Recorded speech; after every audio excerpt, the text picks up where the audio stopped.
세상 끝의 카페입니다. 네, 우연히 추천도서에서 봐서 구입을 하게 됐고요. 세계의 끝, 삶의 의미를 주문받는 카페에서 인생의 두 번째 문이 열립니다. 네, 지금 밤에 숲속 산의 외진 곳에 카페가 있는 것 같아요. 19초마다 한 권씩 팔리는 책. 대단한데요. 네, 작가 존 스트렐의 키. 베스트셀러 작가, 동기부여 연설가, 모험가. 예, 그리고 월트 디즈니, 뉴욕타임스 등에서 전략 고문으로 일했다고 하고요. 이 책이 1년도 되지 않아 입소문이 퍼지면서 전 세계에 알려지게 되었다고 합니다. 네, 차례는 추천의 말부터 해서 프롤로그, 고속도로 정체, 낯선 지명의 이정표. 여긴 안전한 곳이에요. 파도 위에 녹색 바다 거북. 예, 이렇게 쭉 제목, 소제목들이 많이 나옵니다. 새로운 하루의 시작, 두려움이 사라지는 내 인생의 철학, 에필로그까지 해서요. 여기 그림이 꽤 나오네요. 예. 뭔가 좀 쉬어가는 의미로 힐링을 줄 수 있을 것 같습니다. 초록색. 예. 바다도 보이고 좀 호기심을 많이 유발을 합니다. 당신은 왜 여기 있습니까? 세상 끝에 카페. 등장인물은 먼저 존. 휴가를 가기 위해 달리던 고속도로에서 길을 잃고 우연히 외진 곳에 있는 카페에 들어섭니다. 일에 빠져 열심히 달려오던 그에게 카페의 메뉴판에서 나온 질문은 그를 혼란스럽게 하기도 궁금하게도 만듭니다. 케이시, 카페 직원이고 음식을 주문받는 것으로 끝나지 않고 존의 내면을 흔들리게 하는 말을 하는 신비로운 캐릭터입니다. 마이크, 주방장이자 카페의 주인입니다. 힘들게 달려가는 삶을 살다 떠나게 된 여행에서 현재의 걱정거리, 스트레스, 성취감 이런 것들은 작은 것에 지나지 않는다는 교훈을 얻고 변화했습니다. 이게 소설인가? 등장인물이 허구라 그렇다고 해야겠는데 제목을 보고 카페에서 일어나는 다양한 에피소드를 상상한다면 전혀 다른 이야기입니다. 내가 만약 이 카페에 들어갔다면 음식만 맛있게 잘 먹고 종업원이 말을 걸면 대답을 친절하게 잘해줄 수 있을지는 의문이에요. 존도 처음에 많이 어색해합니다. 길을 잘못 들었고 배가 엄청나게 고파서 예민해진 상태예요. 그런데 메뉴판에서 질문이 적혀 있는 것을 발견하고 이상해하면서도 알고 싶어 합니다. 당신은 왜 여기 있습니까? 죽음이 두렵습니까? 충만한 삶을 살고 있습니까? 선뜻 대답하기 쉽지 않은 질문입니다. 책에서 혹시 정답이 나오나 기대를 했지만 획일화된 답 하나가 존재할 수는 없겠습니다. 사람마다 사는 방식과 생각을 하는 관점이 각각 다르므로. 책을 보면서 금방 흡수하기는 힘들었어요. 이 카페는 스토리 속에서 실존한 건 맞는 것 같은데 사람의 마음을 읽고 메뉴판에 적힌 글씨가 변하는 등 비현실적인 요소들이 있습니다.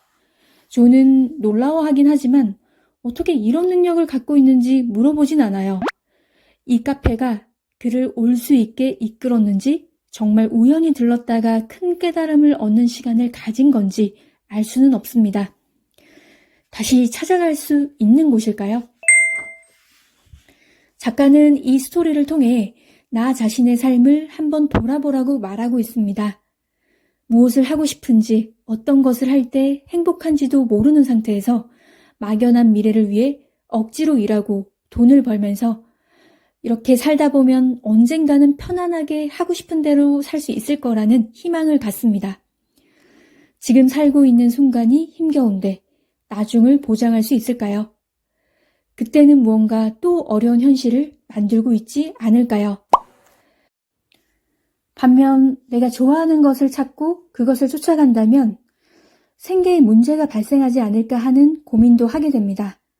긍정적으로 보면 좋아하고 즐거움이 있는 만큼 열정을 쏟을 수 있고 그 분야의 전문성을 가질 수 있는 실력을 쌓기가 용이합니다. 그것으로 밥벌이를 하고 현재의 나도 만족하며 살 수 있습니다. 인간이라는 존재는 변하지 않는가요? 좋아하는 것이 바뀌게 되면 그쪽으로 방향을 전환해야 합니다. 그래야 내 삶이 밝게 빛날 테니까. 그것 또한 힘든 일이라 지금 주어진 삶을 어쩔 수 없이 기꺼이 받아들이며 살아가고 있기도 합니다. 그러면서 갖가지 광고에 현혹되어 보상심리로 소비를 크게 하고 그것이 마치 행복인 양 착각도 한다는 겁니다. 사실은 이렇게 저렇게 해도 각자의 해석에 따라 살아가는 것이지 무엇이 옳다고 명확하게 판단하기 어렵습니다.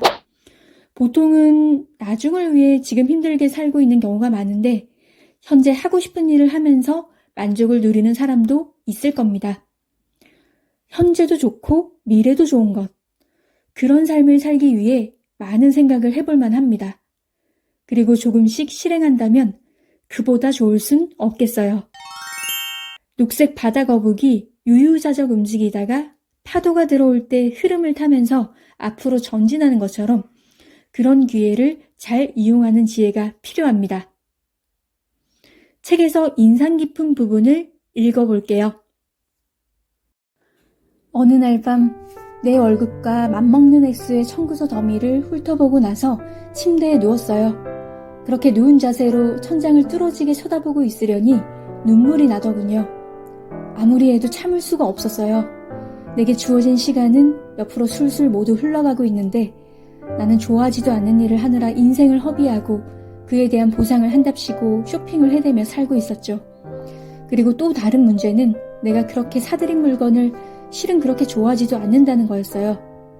거기에다 한술 더 떠서 계획대로 살아간다면 원하는 것을 할 수 있는 때는 환갑이 지난 다음이라는 사실이 더 절망적이었어요. 그때나 되어야 내가 하고 싶은 걸 할 수 있다는 얘기죠. 그렇게 생각하니 정말 끔찍했어요. 지금과는 사뭇 다른 모습이네요. 그런데 어떻게 이렇게 변하셨나요? 무슨 일이 있었던 거죠? 폭포수처럼 쏟아지는 내 질문에 애는 환한 미소를 지으며 답했다. 그래요. 많이 달라졌어요. 그날 밤 저는 그렇게 천장을 노려보며 내가 어떻게 해서 그 지경에 이르게 되었는지 곰곰이 생각해 보았어요. 그리고는 산책을 나섰죠. 그땐 대도시에 살고 있었기 때문에 거리로 나가면 항상 사람들이 넘쳤어요. 나는 길을 걸어가면서 다른 사람들을 살펴보았어요. 이 사람들도 나와 같은 느낌일까? 행복할까? 자기가 원하는 일을 하면서 살고 있는 것일까? 만족스러운 삶을 살고 있는 것일까? 그러다가 보통 때 그냥 지나치면서 보기만 했지 한 번도 들러보지 않은 작은 카페에 들렀어요. 그런데 뜻밖에도 카페에 낯익은 분이 앉아 있었어요. 그분은 볼 때마다 항상 어쩜 저렇게 편안해 보일까 하는 생각이 들게끔 하는 사람이었죠. 그분이 반가워하며 저에게 차 한잔 같이 하자고 하더군요. 그날 저는 그분과 커피를 마시며 3시간도 넘게 인생에 대한 이야기를 나누었답니다. 저의 상황과 생각을 이야기했더니 그분이 웃으면서 그러더군요. 제가 만든 광고 카피를 저 스스로 너무 많이 보는 것 아니냐고요. 그게 무슨 말이냐고 물으니 아까 제가 말한 그 사이클 이야기를 해주었어요. 그리고 또 다른 이야기도 했는데 그 이야기가 그때 이후로 계속 뇌리에서 떠나질 않았어요. 그분이 이렇게 말했어요. 다른 사람들이 만족스러운 삶이라 정의 내린 대로 산다고 만족스러운 삶을 살 수 있는 게 결코 아닙니다. 본인 스스로 만족스럽게 느껴야 만족스러운 삶이 되는 거죠.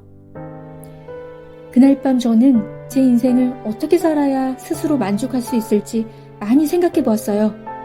그리고 그런 인생이 만족을 가져다주는 이유에 대해서도 생각해 보았어요. 네, 여기까지입니다.